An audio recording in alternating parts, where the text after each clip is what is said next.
Hello, hello. This is Christina Bryan. You're watching Black Tea News.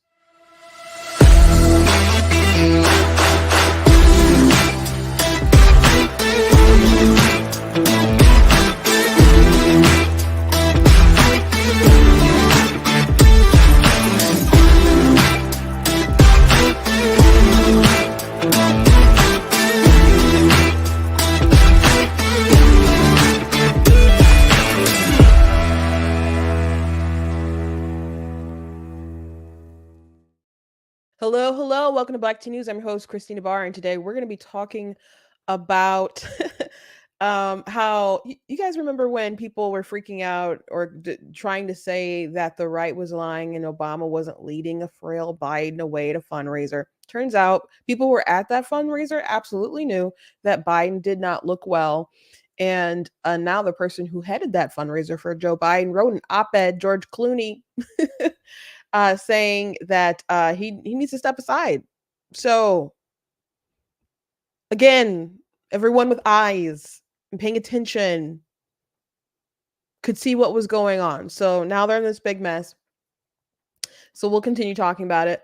Also, we went through the whole GOP new platform yesterday, and there was something I didn't notice, which the Second Amendment was mentioned a little bit at the beginning, but they cut out a lot of language that was in the other platform. So people are taking note of that today. Also, Ben Shapiro was at Capitol Hill and he embarrassed Eric Swalwell. He embarrassed him good. So I want to talk about it a little bit with you guys. But before we jump into it, I want to encourage you guys to go to blacktnews.com, check out different content, different articles, different videos. If you like what I do here, please consider leaving a donation at blacktnews.com/donate because it does cost a stream and run my website, all that good stuff. So you guys can support. I appreciate it. If you're watching on Facebook, you guys can send stars. If you're watching on YouTube, you guys can send super chats.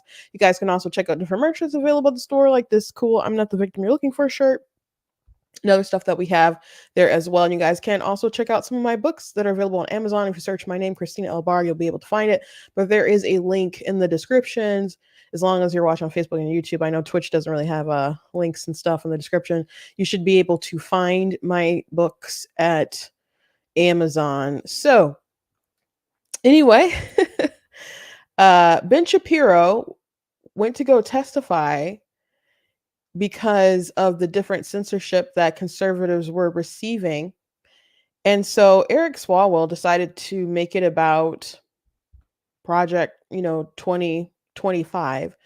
And he just, I know they do this all day with they bring in the witnesses and they ask their questions. Some Congress people and senators or whatever are better at the grilling than others.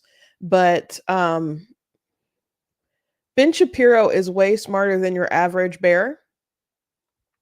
And it just wasn't going to go well. And he's quick-witted and can speak very fast. And I mean, a lot of people who can speak very fast seem to have a bit of an advantage regardless of what they're saying. Sometimes Destiny, I'm like, how are they speaking so fast? I just, it's pretty incredible. But yeah, he didn't really speak super fast on here, but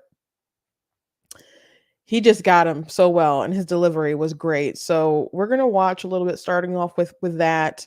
We may circle back to more of this later, but I want to get to other things, but we'll watch this. At least this is a very viral moment going on right now.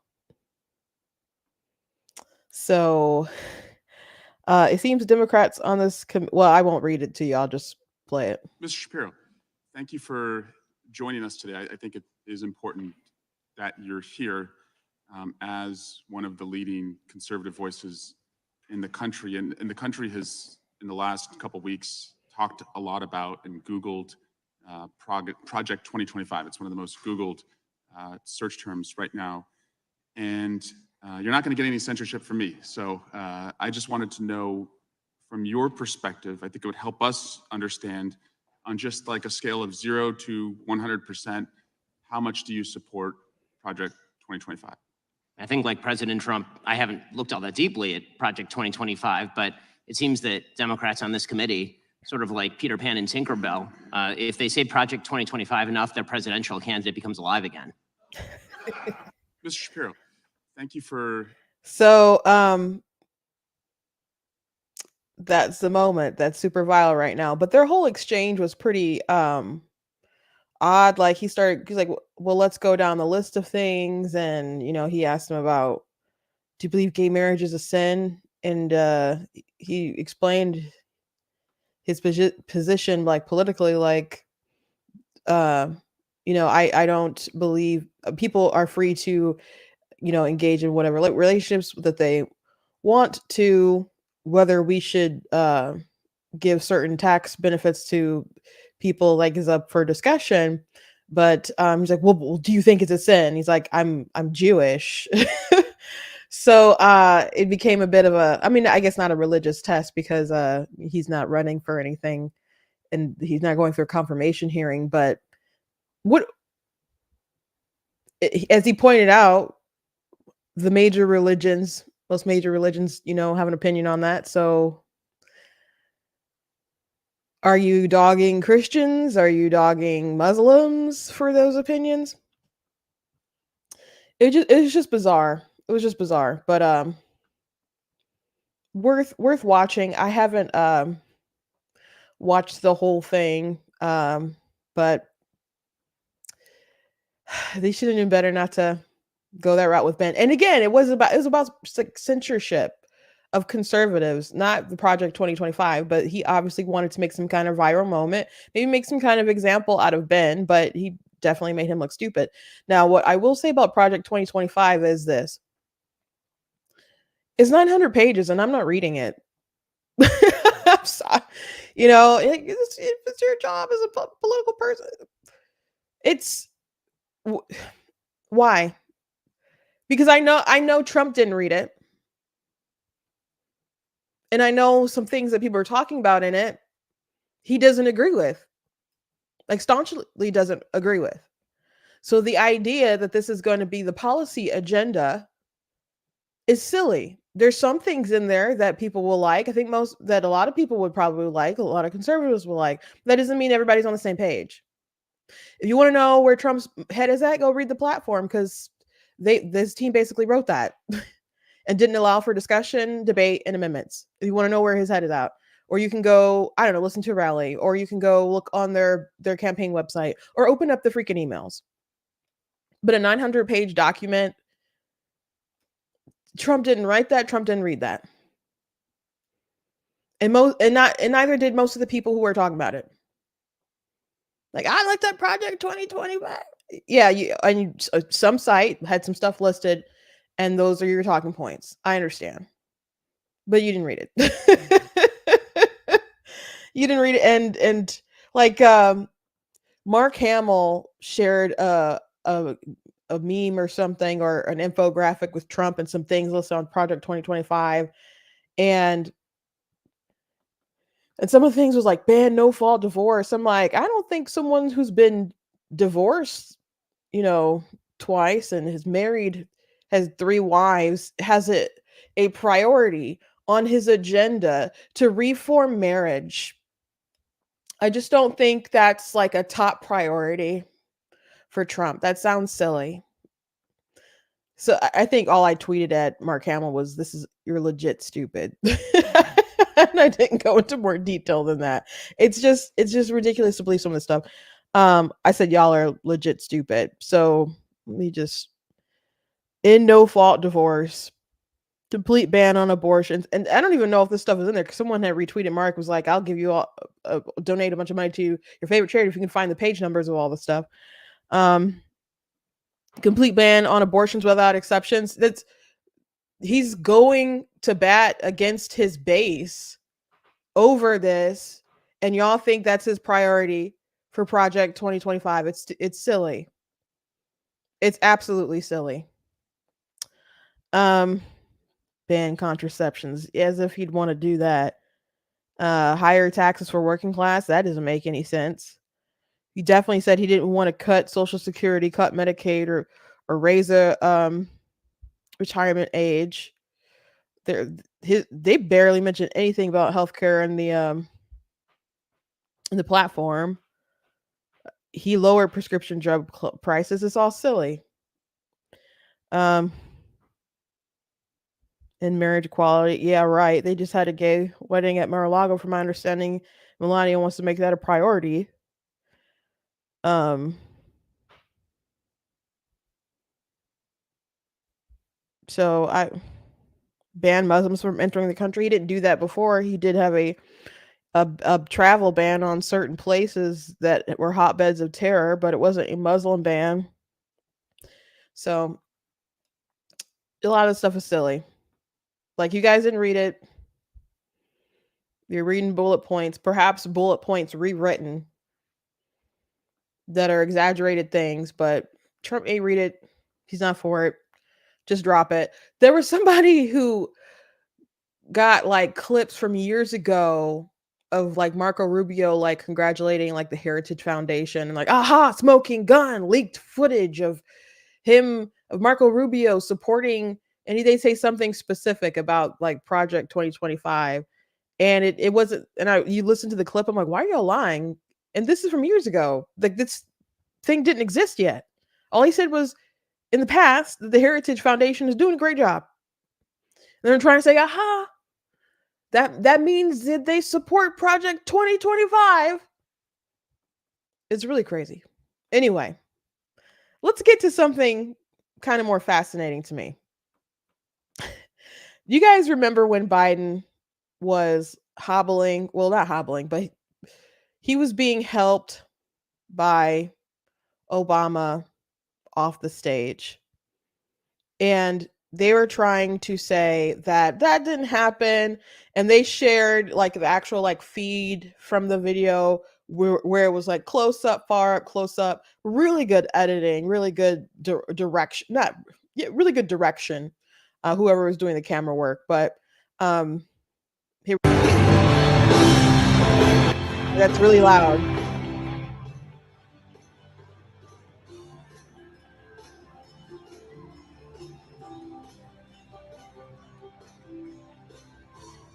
So this was a really big fundraiser. Obama takes his hand and he like helps him, leads him to the back.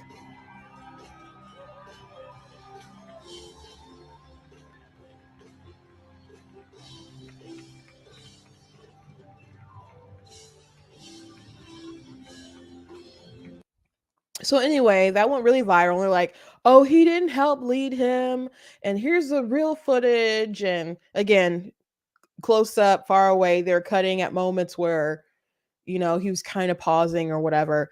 But we all saw what just happened. We can all have our own opinions about what happened. But the media's like, these are cheap fakes and deep fakes and blah blah blah. And the propagandists were out there really trying to downplay this video. The funny thing about this, though, is that the people at the actual fundraiser were like, nah, that he looked terrible. And they were worried about what would happen at the debate because they're like, well, everyone's going to see it and then they'll all be talking about it. And so here's a snippet of Dana Bash from CNN talking to David Axelrod, who was there, about a piece that George Clooney wrote. And George Clooney is the one who did the fundraiser to get him all this money.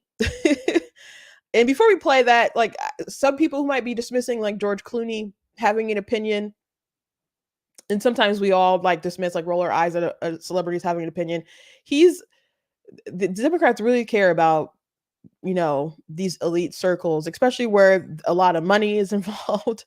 And George Clooney is one of their like top tier dudes who does a lot of fundraisers for these folks and like raise a lot of money for Hillary. He'll be so one time someone asked him like, are you disgusted about all this money being in politics? And he's like, yes. Like, do y'all want money out of politics or not? Like, why are you doing these huge fundraisers and putting so much money into it if you don't think money should be involved? Anyway, he's top tier, one of their guys, but he just did the fundraiser. So it's really bad when someone who just did a fundraiser for you thinks that you really shouldn't be the person anymore. So he did an op-ed. So they're really trying to get him out. They're really trying. And they're really panicking. Now, if they can't move him by any sort of means, they'll all maybe just kind of swallow their pride and just pretend like everything's fine. Or maybe not everything's fine, but at the end of the day, they'll say, well, Project 2025 or January 6th, or that's the way that they'll go, the route that they'll go. Like, we have to carry his dead corpse across the finish line just to defeat Trump. Now, what's fascinating to me about all this is, if things are really that bad, if Trump is the biggest threat to democracy, you can't let him win at any cost. And Biden, you all know, cannot actually do the job. Like, physically, he needs to sleep early. He only is like cognizant really between 10 and 4, needs his nap time, doing these really short interviews and still fumbling the ball there. And when he gets to do a press conference for NATO, he's going to do a big boy press conference. That's what they kept calling it. And it just made me think of Peter Doocy asking them, like, why do you treat him like a baby? And they're like, we don't treat Joe Biden like a baby, when they obviously treat him like a baby. But all these suckers knew. So anyway, here's a segment with Dana Bash talking about all this stuff. If President Biden does withdraw from the race, replacing him at the top of Sorry, let me turn that up. the ticket could be chaotic. But here's what a top Biden fundraiser and longtime supporter, George Clooney, said about that in his op-ed this morning. Would it be messy? Yes, democracy is messy, but would it enliven our party and wake up voters who, long before the June debate, had already checked out? It sure would. The short ramp to Election Day would be a benefit for us, not a danger. John Favreau and you know what? Before they finish talking about this, I do want to point out him saying that the short ramp to Election Day would benefit them, not be a danger. I think that's true, because everyone knows that they don't like the direction of the country. They're not too fond of Biden. Like, his poll number started going down when they started seeing people falling from their planes in Afghanistan. And it just, his press conference, he was a little angry and deranged. And the illusion of the nice man who eats ice cream just started to kind of go away from there. So he has these scandals with his son. He obviously has a vested interest in staying in. His son has a vested interest in him staying in. And the family is keeping him really close to the chest. And Hunter's being, involved in conversations and rooms that he shouldn't be in. But I'm sure Joe Biden really only has this really tight circle of his family. And Hunter and Jill don't want him to go anywhere. Hunter and Jill don't want him to go anywhere. They don't want him to step down. I would assume that she probably secretly hates Kamala's guts. Because I just wouldn't be cool with somebody who accused my man of trying to keep them from integrating in schools or whatever. So I just wouldn't be cool with her. So and it's very clear that she seems to like the spotlight and the power of being the first lady. Seems very clear that. So will he step aside? He's saying no. He'd have to take an act of God. And he has to release his delegates from convention. They're pledged to him. So unless he releases them and steps aside, and they have an open primary, he's going to be the person. But if someone else hops in, like if it were Gretchen Whitmer or something, people might just be so happy that it's not a rematch between Trump and Biden. And someone can run as like, I'm the fresh face who's actually going to do something, to revitalize America, or, et cetera, et cetera. They might jump on board with supporting that person. The Democrats certainly, but independents, I would assume too, who aren't too fond of Trump and are like, oh, things are so bad with Biden, I might as well. I think I have to support Trump. Like, that goes away, I think. And there's not a lot of time to cut a bunch of ads to really show how awful they are. There's really not a lot of time. Like, I know Daily Wire jumped on the gun and started like a 3-part series about Kamala Harris. That's good. Because I think a lot of people would just be so excited that if she was the person, that they'd be like, oh, woman of color is our nominee. And be excited about that and not know a lot about her terrible history. And you can say, well, they ran in the primaries and people kind of know about her from there. People have short memory spans. Or sometimes people just don't pay attention. Some people don't pay attention to anything until like a few months before the presidential. So the short time span could very much mean a lot and be good for them, especially since they're all ready to rally around someone who's not Joe Biden. So I think George Clooney has a point. But it is funny that if Trump is the big threat and Biden's not there and Biden won't leave, why not invoke the 25th Amendment? And they can feel like, I don't know, maybe we do too much damage. Maybe they feel like Biden doesn't deserve that, but he won't leave. He won't leave. They think that Trump is such a threat, and Biden, he can't run his campaign. And he likely can't run the country for the next 4 years if he wins. It seems like 25th Amendment, get him out of there, is probably the right way for them to go. But do they hate Kamala Harris that much that that's not really a real option for them? Well, maybe they'll do it. And Trump seems to think that that's the insurance card. And right now, the polling does show that she'd do worse than Biden. But I'm not convinced that'll remain true. And I think the polls will tighten up as you get closer. And she's not good at speaking. She's not good at campaigning. But she and Mike Pence beat her in the debate. Tulsi Gabbard, torched her. But she torched Joe, though. She torched Joe. I'm not convinced that it'll be super easy. I think it would be a mistake. I know Republicans keep talking about Joe Biden stepping aside. Oh my gosh, all these media folks and the Democrats, they want him to step down, and maybe it's just reporting. I'm just reporting, and maybe some of it's shot of foreign. You're talking about it, but I do think if Joe Biden isn't the nominee, I think that complicates things tremendously for Donald Trump. Tremendously. You can disagree, but I just don't think a lot of people will pass up of the opportunity of that woman of color. And again, people aren't happy about the rematch. Anyway, let's go on and continue watching this, because this is a remarkable conversation. Again, George Clooney just put on a fundraiser for Joe Biden, and we saw video footage of Joe Biden going off the stage, and we all knew he looked frail and maybe a little confused. And the media told us that was crazy. The White House Biden campaign, they're trying to debunk it. But here we go. David Axelrod are back with me. Ax, what do you think about that argument?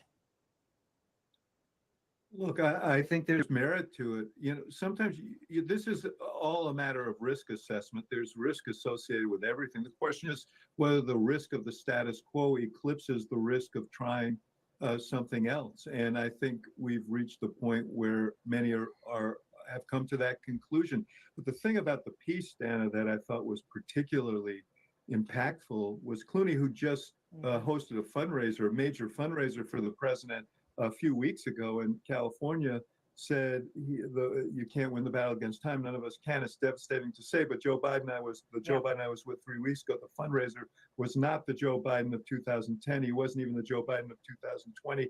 He was the same man we all witnessed at the debate. That is devastating. That's devastating. Yeah, and and it's what people fear. Yeah, and that's exactly what I was going to ask John about, because John, you were at that fundraiser as well. I don't know if you spent as much time with President Biden as George Clooney did, since he was one of the hosts. But I'm totally with you, David. That quote was like, wow. I mean, it was not surprising to any of us who were at the fundraiser. I was there. Clooney was exactly right. And every single person I talked to at the fundraiser thought the same thing, except for the people working for Joe Biden, or at least they didn't say that. But I remember my wife, Emily, turned to me after the fundraiser and said, "What are we going to do?" And I said, well, there's a debate in a week. Either he'll do well in the debate and we'll think, well, he was just tired because he flew all the way back from Europe and that'll be that. Or he'll be like this at the debate and then the whole country will be talking about it. So here we are. Wow. Please come back, both of you. Thank you very much.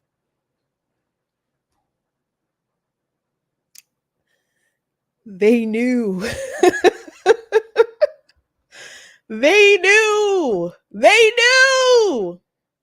We knew that they knew, right? Like we all knew that they were just lying to our faces.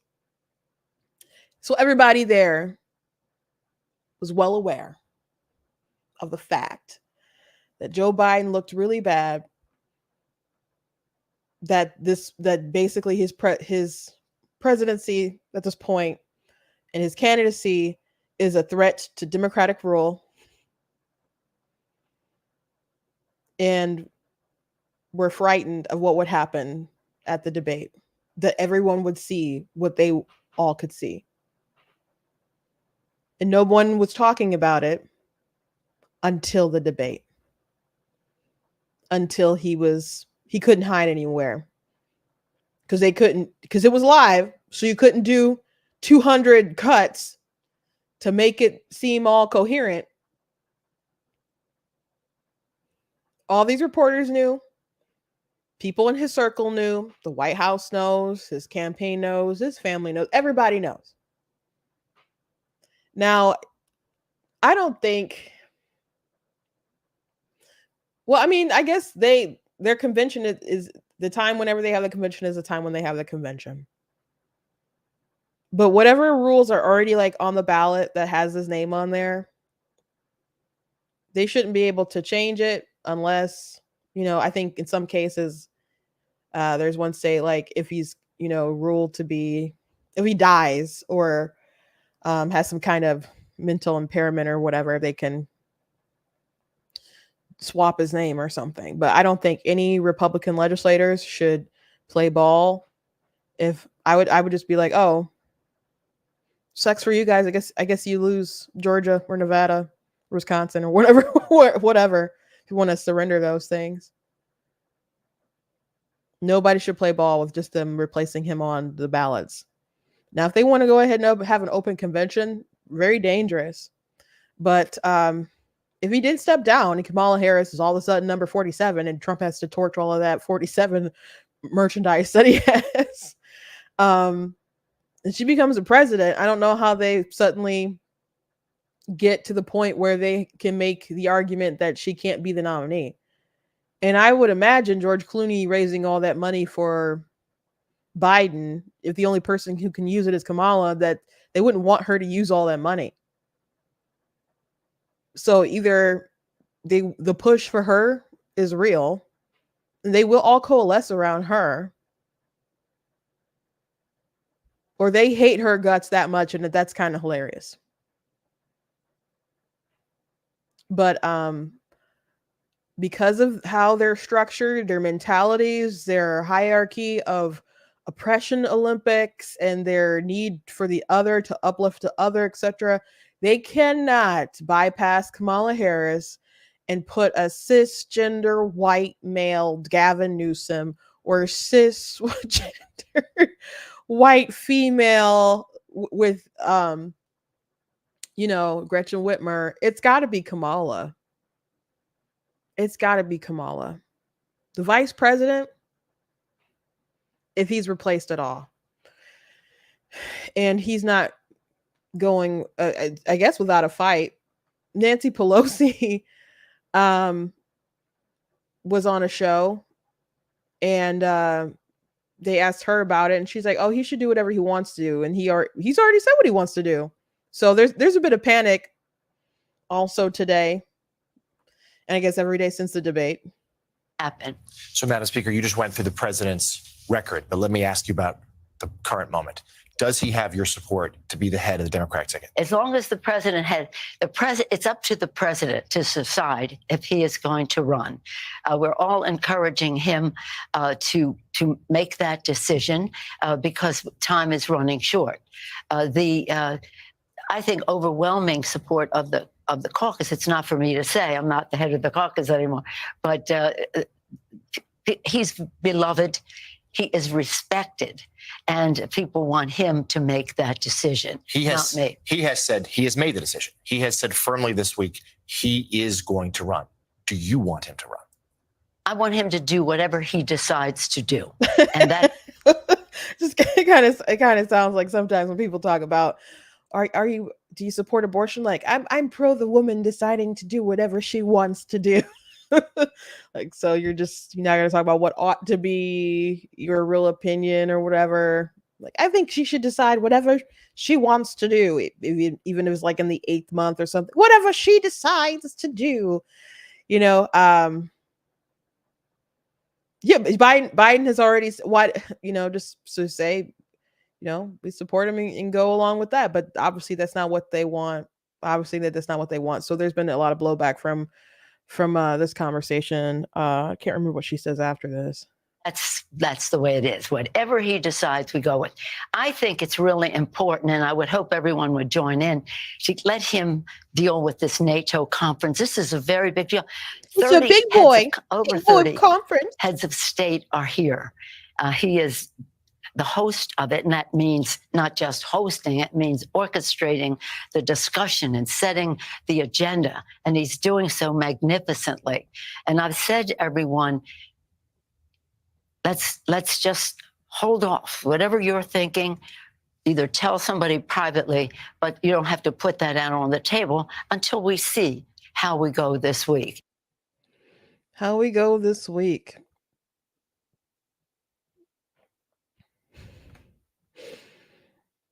And there's some other stuff going on. Let me see if I can find.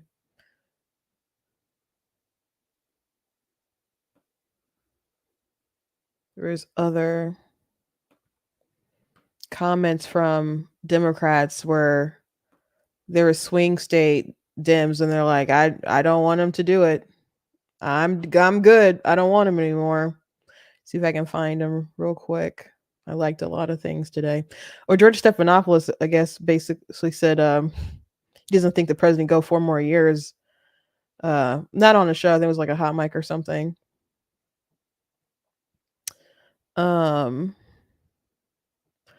Okay, found it.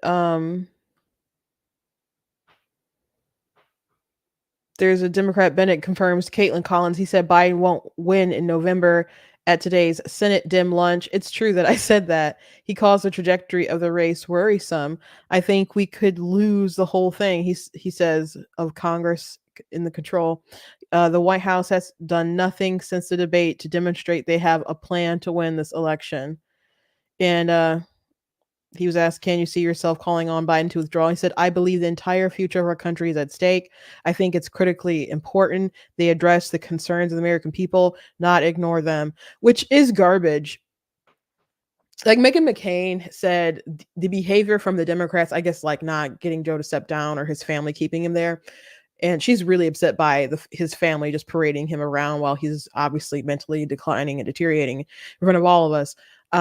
She says your behavior makes it clear that you don't actually think that Donald Trump is a threat to democracy, because you'd be doing all that you could to try to, get Biden down so you can have someone stronger run against Trump if that's what you wanted to do.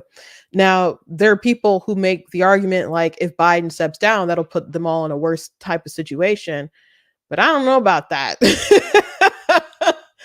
That debate can go on. That can happen. There was that historian who we showed a clip of him talking about that, but he also said some pretty stupid things within his segment. So I don't know. We'll take that with a grain of salt. But right now, Biden's not winning at all. Right now, Biden is not winning at all. So they're going to do whatever they're going to do. But they cannot say that he can just step aside with his campaign. They're also concerned about the race. But what about the country right now? What about the country right now? Because he's still president and it's only July and there's the rest of the year. There's the rest of the year to deal with. And they all think that he's declined, seriously. And the White House, by the way, said that the Biden hadn't had any neurological scans, and he only has them during his physicals or whatever, that he's done like only 3. But NBC News reported Biden hasn't seen the AP said President Joe Biden saw a neurologist at the White House on January 17th for a neurological exam, the results of which were later reported as part of his annual physical. More than a month later, the White House said on Tuesday.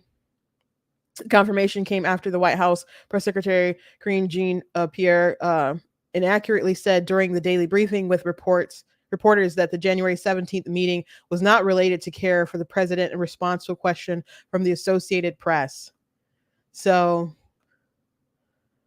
there was the Daily Wire reported that one neurologist said that they could diagnose him from across the room. We've all seen loved ones decline, and we all know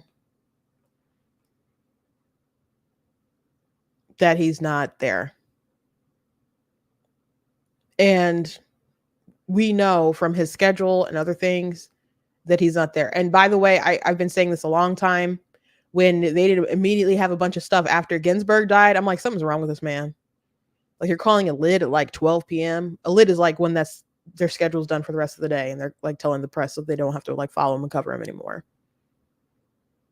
He's on vacation like all the time, sleeping in Delaware on beaches. We've seen him fall downstairs. We've seen him fall off bikes. We've seen him stumble. He wears a special padded shoes. And he's old. We get it. We get it. We understand. We will all either we'll die young or we'll, get hit by Father Time. We can sympathize, but he's really old. And he's the president of the United States. And this is a job that ages you. I guess unless you're Donald Trump, but I mean, he looks older, but it doesn't seem like there's as dramatic as a shift. And maybe this is because all the makeup caked on him. I don't know. But like, if you see Bush before the when he came in and then when he left, or Obama when he came in and when he left. I know Trump did just a one term, but it's a lot. It's a lot of pressure. But most of this wouldn't matter probably to folks if Biden was doing a bang up job, because you can reason, well, he can do what he can do and make the final decisions, but there's a lot of good people around him who can make sure the country runs. People aren't happy. If people were happy, they look past it, but they're not. They are not. And if they've been lying about Biden, what else have they been lying to you about? FYI. FYI. Okay, another interesting thing that happened is that Sonia Sotomayor, she has private security, and well, I don't know if it's private security, but a bodyguard shot a would-be carjacker outside of her home. So glad that she's safe.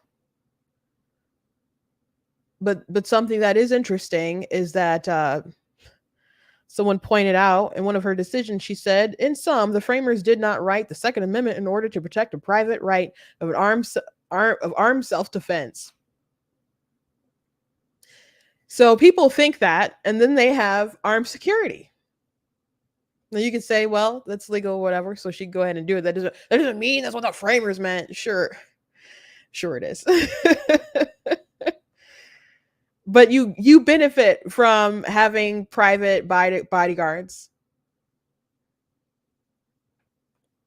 So Cori Bush, she'll say stuff about guns, and she has private security. And then when she was asked about that, like, do you want me to die?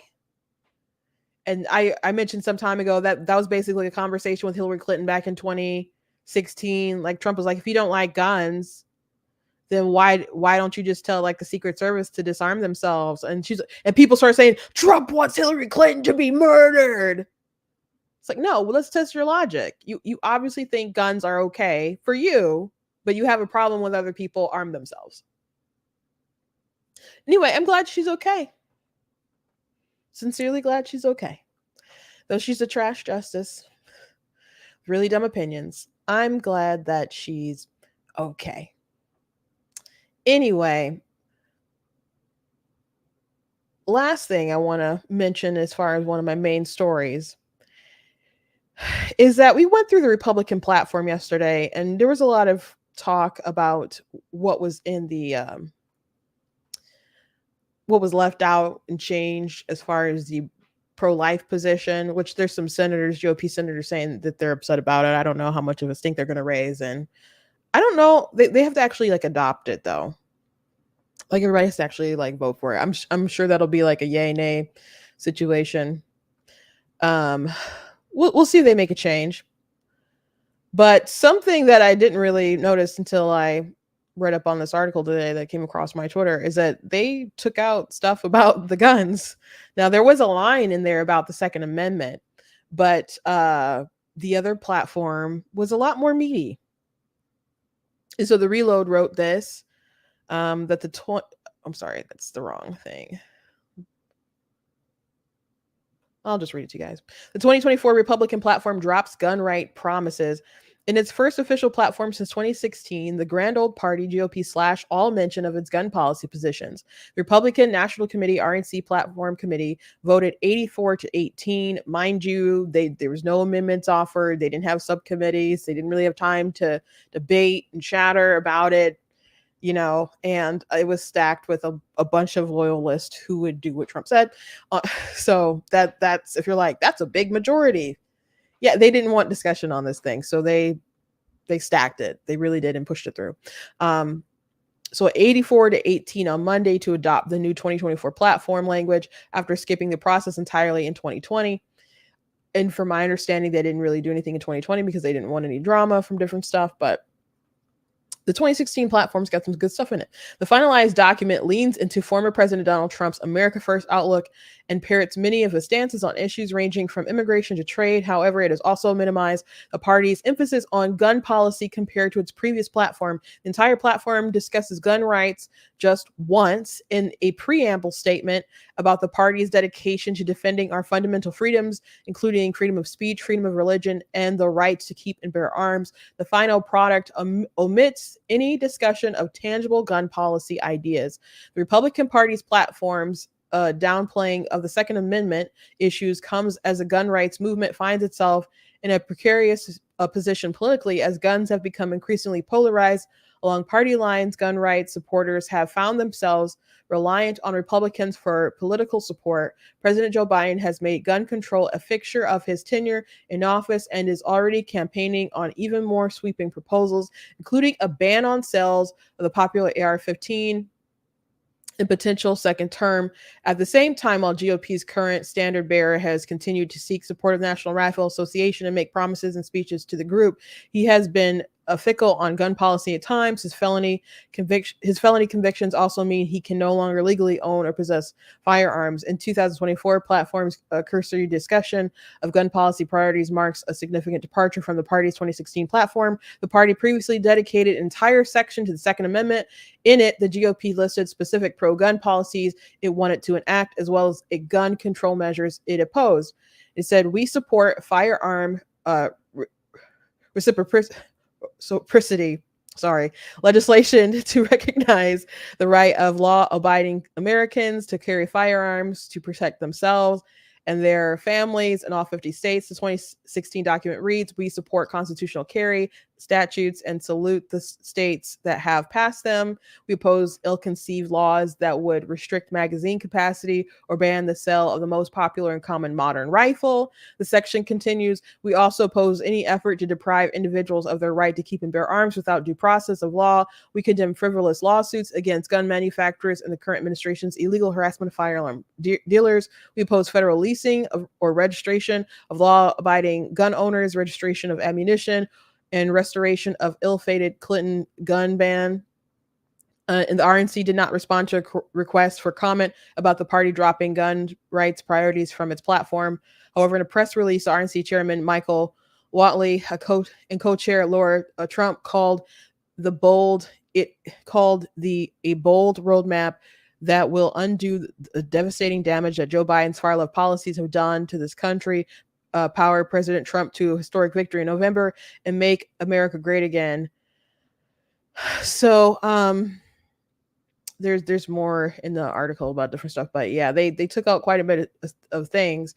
And so I had mentioned it on I had posted this link on my YouTube, the community, and someone said, well, Trump said that, we should take the guns and then due process later. And someone's like, he never said that. I was like, no, he totally said that. So Trump also banned bump stocks, which the Supreme Court ended up like overturning. So when I don't know what Trump is going to do, because he's going to be a lame duck. So he's not going to have the pressures that a president who wants to get reelected will normally have. But they're thinking past 2024. I don't know for his successor. I don't know if he wants one of his kids to run or whatever's going on with whatever. But they're thinking beyond his term. So I don't know how unbound he will, how free he'll be able to make the decisions to make America great again. But it would seem to me that a lot of the decisions he's making, including really with this platform, is to be as least controversial as possible with stuff. With some things, like saying the mass deportation of all these people, like that's fine. But again, right now that's popular. Americans have come around to that. But if you're saying that, we support concealed carry in all these states, and, people say, but there's just all these mass shootings, or what if there's one between, God forbid, one between now and the election day, and they point to the platform and like, these Republicans, they want to do all this stuff with the guns, and it's in the platform right here. So Donald Trump, there were times within his administration where things would happen, and they would have a discussion about guns, and he would want to be more restrictive on the stuff. So I'm gonna go ahead and play the clip of if you guys don't recall, of him actually, endorsing red flag laws, but of having no I'm sorry, I went to the wrong post. But he actually did say that he wanted to do due process later. So come on.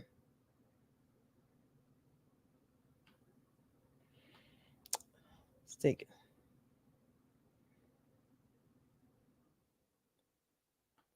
Should be in my history. Here we go.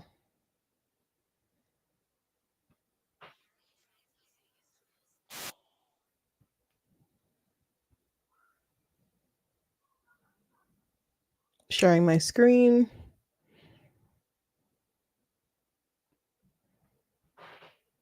Go ahead, Mike. Well, in the category, you spoke about, Mr. President, gun violence restraining orders.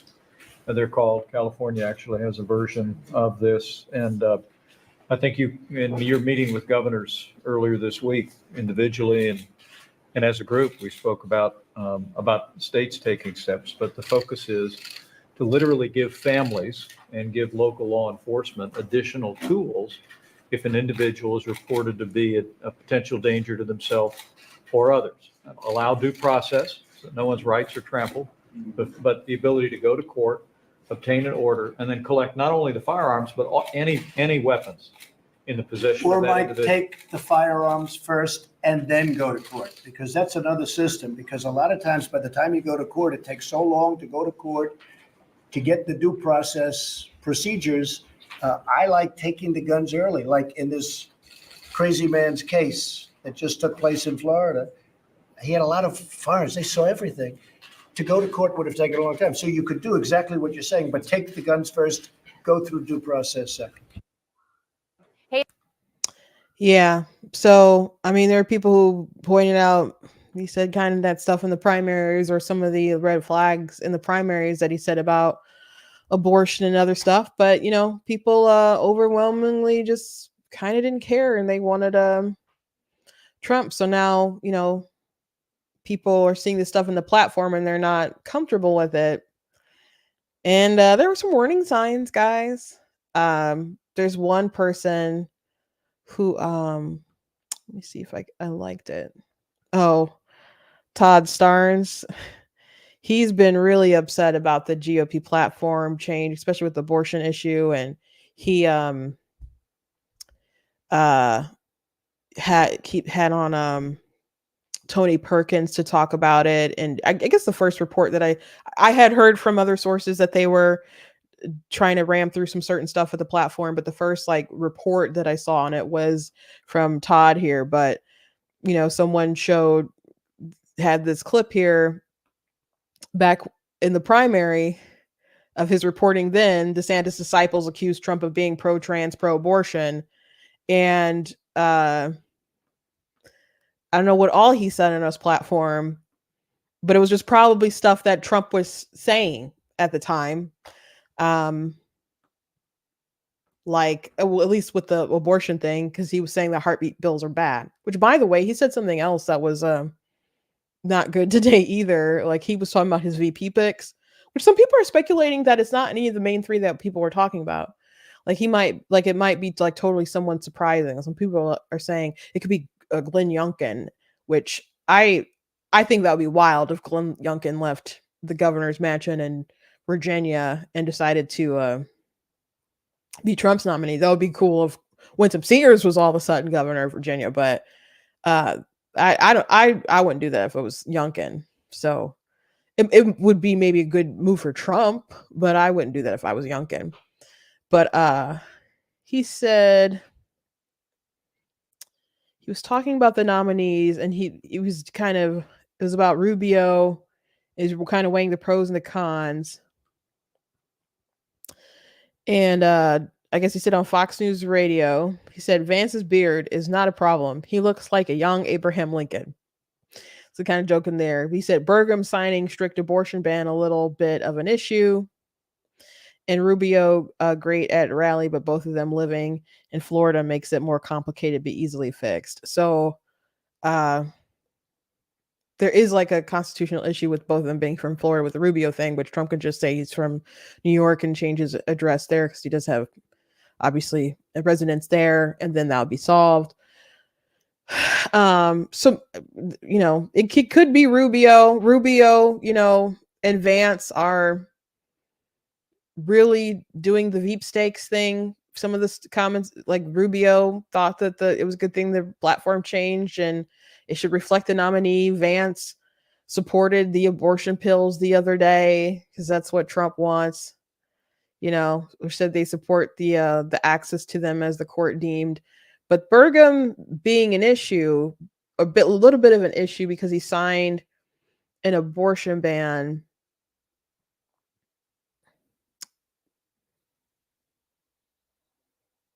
Doesn't that raise like questions? Because people keep saying he's pro states doing their own thing, but then when states do things that are pro-life, he has an issue with it. So there's a lot of red flags here.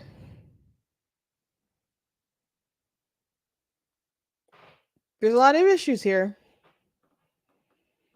that folks are concerned with. And Axios reported that there were some people upset, different senators upset, and some of them are saying that they think that it could cause an issue, and they don't know why the platform was changed to take out something that's been in there for 40 years. Let me skim through the article. It was from Axios. Some Republicans unhappy with RNC's abortion platform. Why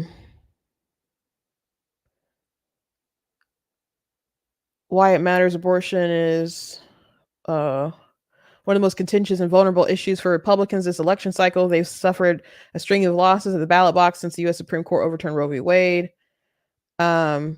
The RNC platform is a profound disappointment to the millions of pro-life Republicans that have always looked to the Republican Party to stand for life. That's what Mike Pence said in a statement. It has a lot of potential to hurt us. Senator Kevin Cramer said, he told Axios. Senator Bill Cassidy said he liked it the way it was before. We've had it for 40 years. I didn't see a problem with it. Senator James Lankford said, And Mike Lee said, I was surprised because it's been such an important part of our party's platform and what we stand for a long time. So,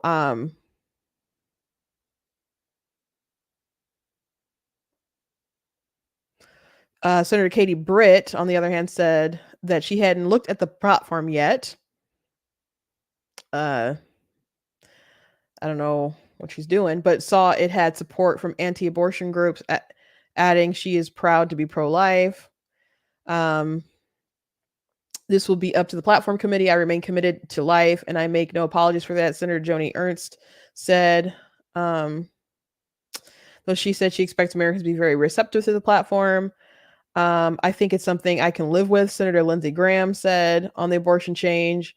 Senator Lindsey Graham has been a big proponent of doing something federally, but he wants to do a 15-week ban.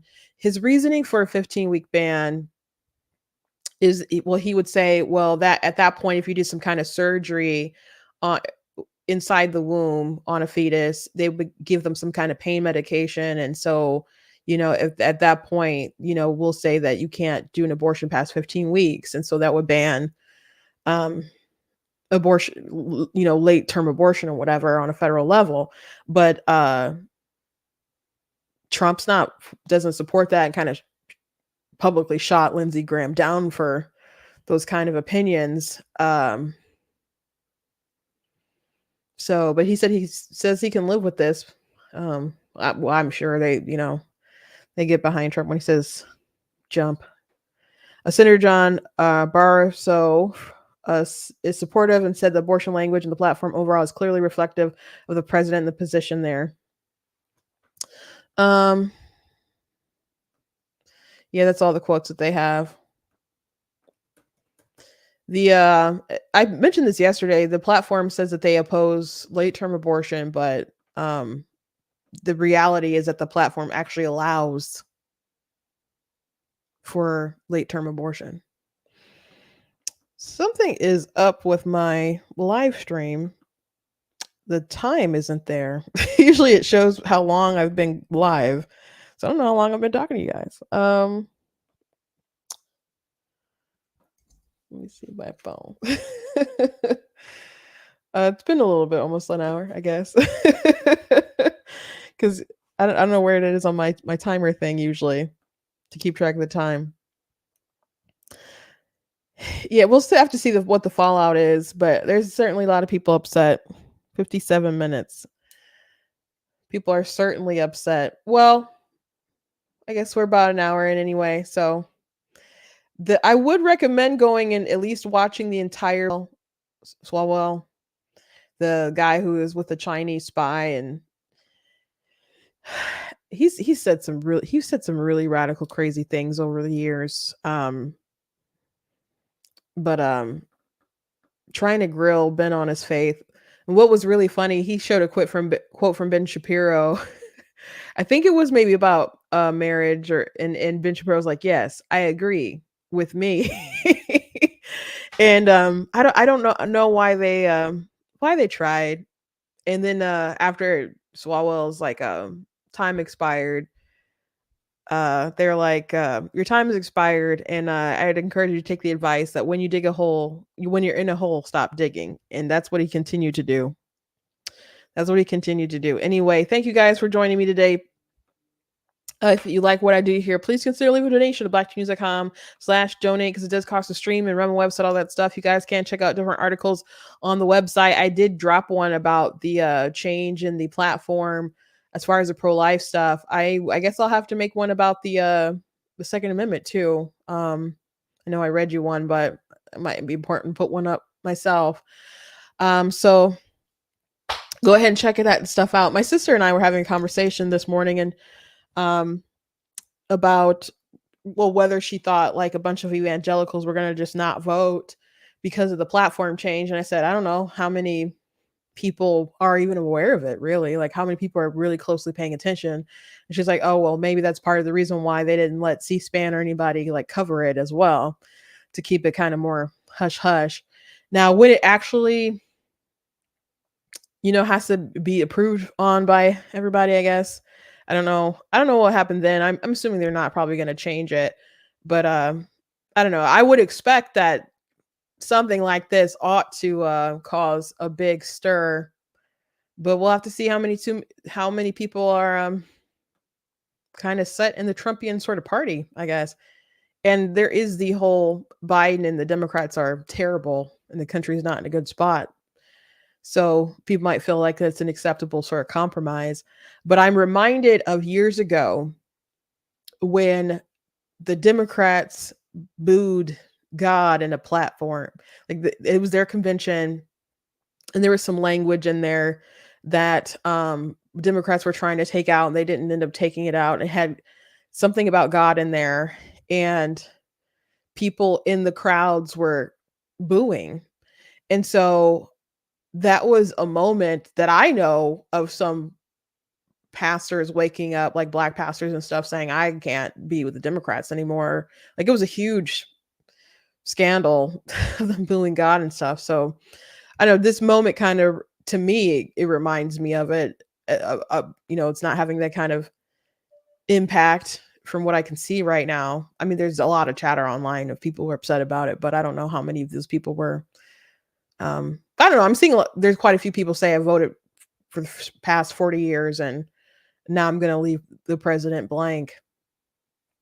So there's a senator that says he thinks it's going to cause a lot of backlash. Maybe it will.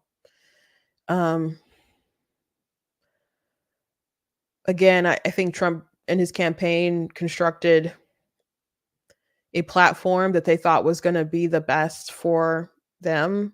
I mean, that said their agenda stuff, but dropped things that they didn't necessarily want to talk a lot about that could be controversial. And the abortion is one thing, but not really saying much about gun rights is it's kind of sad. Anyway, thank you guys, and I'll see you tomorrow.